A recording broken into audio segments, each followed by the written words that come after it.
La graisse viscérale est un type de graisse qui est stockée dans la cavité abdominale. Et lorsqu'elle est en trop grande quantité, c'est l'un des principaux indicateurs du syndrome métabolique et de la résistance à l'insuline. Ce type de graisse est particulièrement préoccupante car elle entoure les organes très importants comme notre foie et notre estomac par exemple. Outre les problèmes esthétiques, les adipocytes de la graisse viscérale produisent des marqueurs inflammatoires qui sur le long terme conduisent à une inflammation chronique. Et pour rappel, si vous suivez mes vidéos, vous savez que l'inflammation chronique, c'est la mère de nombreuses pathologies.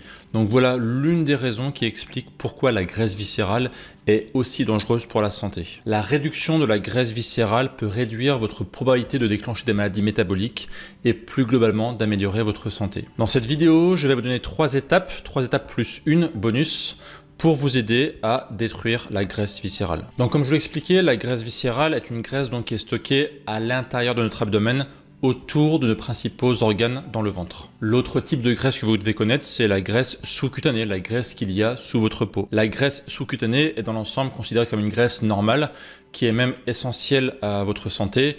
Si jamais vous n'avez pas assez de graisse sous-cutanée, en fait votre peau aura des problèmes et vous-même vous aurez des gros problèmes de santé. Donc comment distinguer la graisse viscérale de la graisse sous-cutanée? Pour faire très simple, on va dire que la graisse sous-cutanée, vous pouvez justement la tenir dans vos doigts, vous pouvez la prendre, vous pouvez la pincer. Inversement, la graisse viscérale, elle, est donc enfouie à l'intérieur de votre ventre et vous ne pouvez pas directement y avoir accès, mais par contre ça va induire un ventre qui est en général dur et donc vous allez avoir un point de contact assez dur lorsque vous touchez votre ventre. Alors bien sûr, la graisse viscérale, lorsqu'on en a en quantité normale, ça participe là aussi à une bonne santé. Il ne faut pas forcément dire que graisse viscérale égale danger. C'est bien sûr l'excès de graisse viscérale qui va poser des problèmes de santé.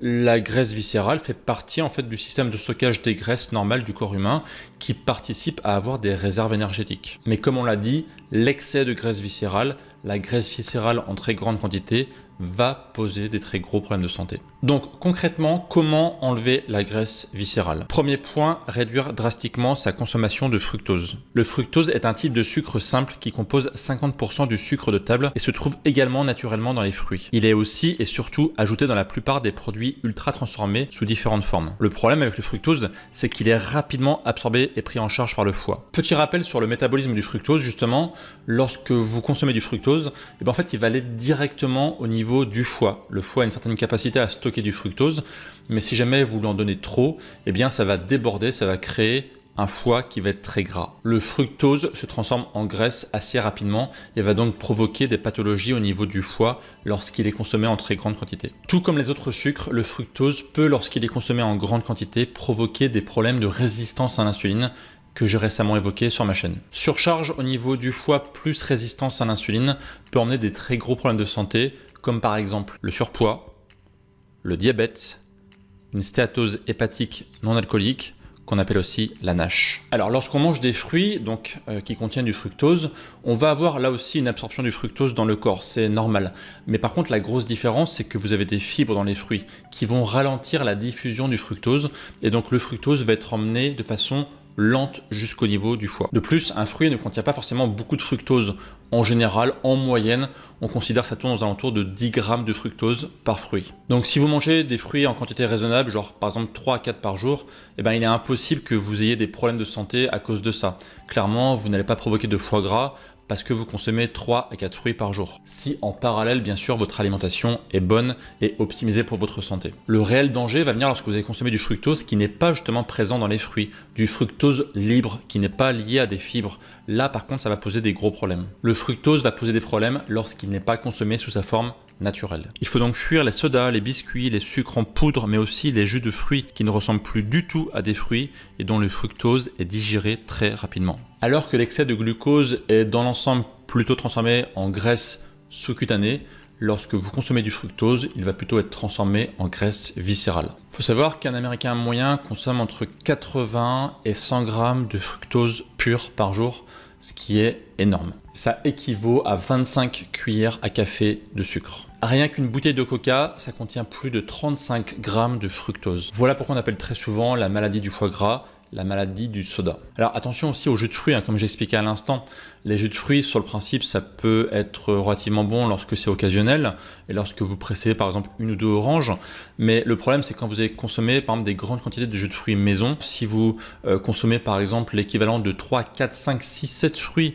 qui ont été mixés ensemble et que vous le buvez voilà, sur la journée, eh bien vous avez ici une très grande quantité de fruits qui va être absorbé de façon très rapide. Le fait d'avoir un jus de fruits et pas un fruit entier, ça augmente la vitesse d'assimilation des sucres et donc ça diminue aussi eh bien, votre capacité à juger si vous consommez suffisamment de fruits ou pas. La version liquide est hautement assimilée alors que la version solide du fruit, eh bien, ça va ralentir l'absorption. Donc en termes de fruits, privilégiez toujours la version solide à la version liquide. Ça, c'est un point qui est très important. Vous aurez une meilleure satiété et une meilleure assimilation des sucres avec la version solide des fruits qu'avec la version liquide des fruits. Deuxième point, améliorer votre sensibilité à l'insuline. Si vous avez regardé mes vidéos ces dernières semaines, j'ai beaucoup parlé de la résistance à l'insuline.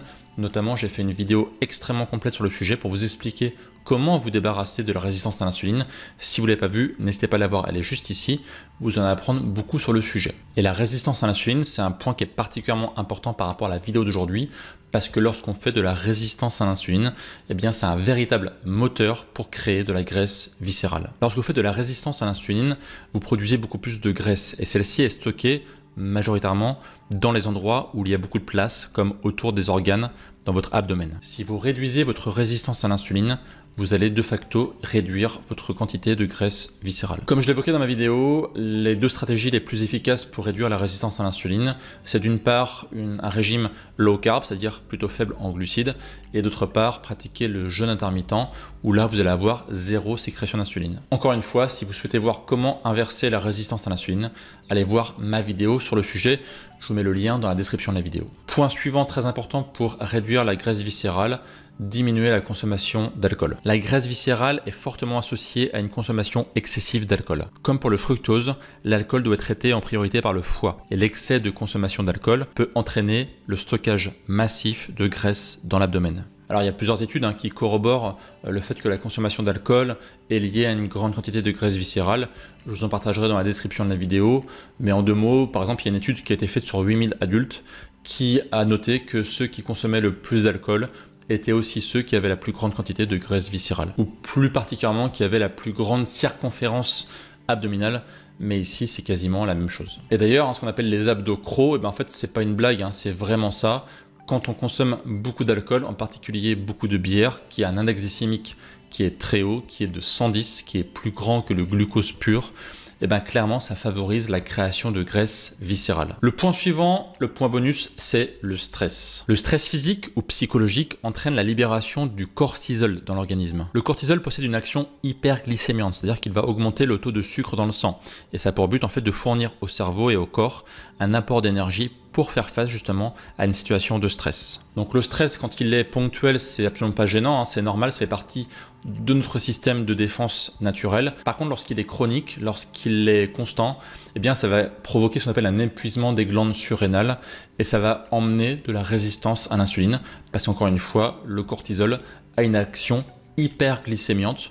Donc derrière, on va avoir l'insuline qui va venir travailler encore plus. Donc le stress va indirectement emmener de nombreux problèmes de santé, comme la résistance à l'insuline, comme j'expliquais à l'instant. Ça peut emmener aussi forcément l'apparition du diabète de type 2, de l'hypertension artérielle, de la dépression et de l'embonpoint abdominal. Alors comme vous avez vu dans cette vidéo, la résistance à l'insuline, c'est un des moteurs principaux de création de graisse viscérale.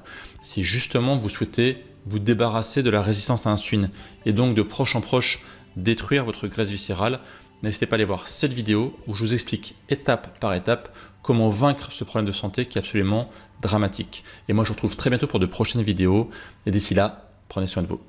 Ciao ciao.